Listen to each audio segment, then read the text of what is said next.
Ang taong kuripot, pinuputol niya ang biyaya at grasya ng Diyos na dumadaloy. Pero ang taong bukas ang palad, daluyan ng biyaya ng Diyos. Naalala ko, may isang kwento, no? May isang magkaibigan, sabi niya sa kaibigan niya, may oras ka ba? Sabi niya, o sige, tara, usap tayo.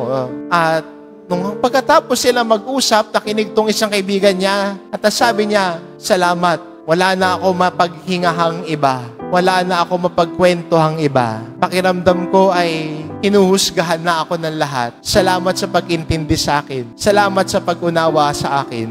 Daluyan ka ng biyaya ng Diyos sa akin. Yung simpleng pagpresensya natin, simpleng pagmamalasakit natin, that is also a sign and way to become generous. Hindi lang material. Huwag mong isipin, yun lang ang generosity. But generosity goes far beyond the material.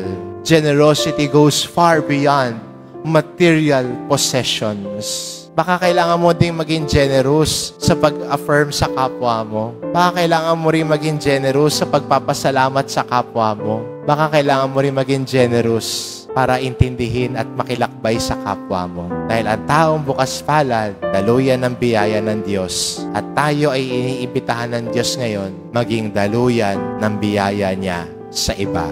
Amen.